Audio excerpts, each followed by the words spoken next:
नमस्कार प्रिय दर्शकों, स्वागत करता हूं मेरे चैनल वैदिक ज्योतिष ज्ञान में। प्रिय दर्शकों, आज बात करेंगे जन्म कुंडली से कब प्रेम विवाह के योग बनते हैं। मित्रों, जन्म कुंडली से कैसे विचार किया जाता है प्रेम विवाह का।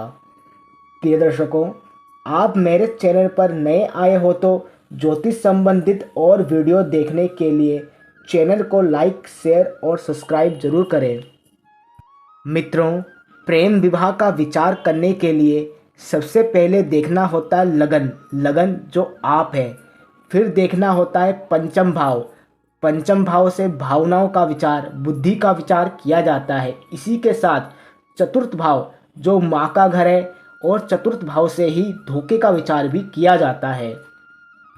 प्रेम विवाह के लिए दो मुख्य ग्रह हैं, शुक्र और चंद्रमा। चंद्रमा है मन और शुक्र है भोग और प्रेम।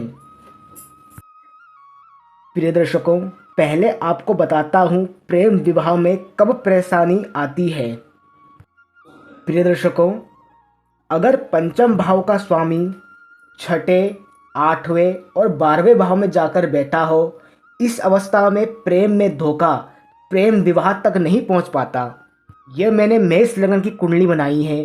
पंचम भाव के स्वामी बनते हैं सूर्य। अगर पंचम भाव का स्वामी छठे, आठवें और 12वें भाव में बैठा हो, इनमें से किसी भी भाव में बैठा हो, तो प्रेम में धोखा अवश्य होता है। प्रिय दर्शकों, पंचम भाव में सूर्य, मंगल, शनि, इन विच्छेद ग्रह की दृष्टि हो, शुक्र पीड़ित हो, तब भी प्रेम में धोखा होता है। प्रिय दर्शकों, अगर पंचम भाव में शनि, मंगल, सूर्य ये ग्रह बैठे हो, अगर इनकी दृष्टि भी पलड़ी हो, तब भी प्रेम में अनबन होती है।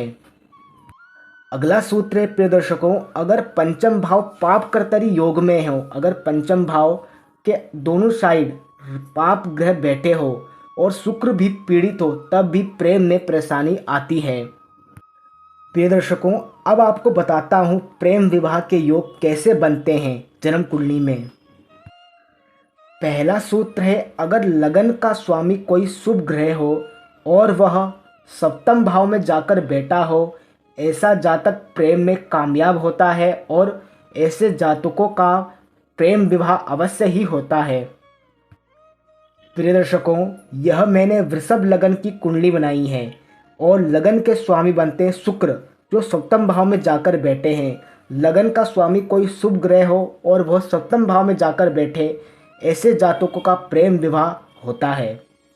दूसरा सूत्र है, अगर पंचम भाव का स्वामी सप्तम भाव में जाकर बैठे, ऐसे जातक भी प्रेम विवाह अवश्य ही करते हैं। मित्रों, यह वृषभ लगन की कुंडली है। पंचम भाव के स्वामी बनते हैं बुध, जो सप्तम भाव में जाकर बैठे हैं, ऐसे जातक भी प्रेम विवाह अवश्य ही करते हैं। मित्रों, तीसरा सूत्र है, अगर पंचम भाव के स्वामी दसम भाव में जाकर बैठे, ऐसे जातक भी प्रेम को पाने में सफल हो जाते हैं। यह मैंने मिथुन लगन की कुंडली बनाई है। सप्तम भाव के स्वामी बनते शुक्र, अगर दसम भाव में जाकर बैठे, ऐसे जातक भी प्रेम विवाह ही करते हैं। मित्रों, अगला सूत्र है, लग्नेश और पंचमेश एक साथ पंचम भाव में जाकर बैठे, तब भी प्रेम विवाह के योग बनते हैं। यह मैंने वृषभ लगन की कुंडली बनाई है। वृषभ लगन की कुंडली में लगन के स्वामी बनते हैं मंगल और पंचम भाव के स्वामी बनते हैं सूर्य। अगर वह पंचम भाव में जाकर बैठे, तब भी प्रेम विवाह के योग बनते हैं। अगला सूत्र है प्रिय दर्शकों, अगर पंचमेश और सप्तमेश एक साथ सप्तम भाव में जाकर बैठे, तब भी प्रेम विवाह के योग बनते हैं।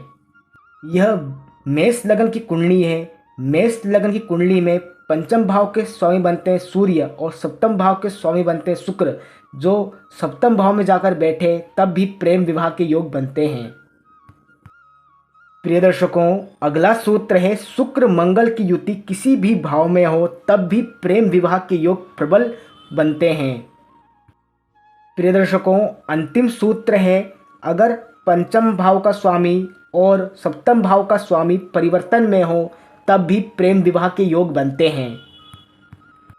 प्रिय दर्शकों, यह मैंने मिथुन लगन की कुंडली बनाई है। आपकी कुंडली किसी भी लगन की हो सकती है। पंचम भाव के स्वामी बनते हैं शुक्र और सप्तम भाव के स्वामी बनते हैं गुरु, अगर ये परिवर्तन में हो तब भी प्रेम विवाह के योग बनते हैं।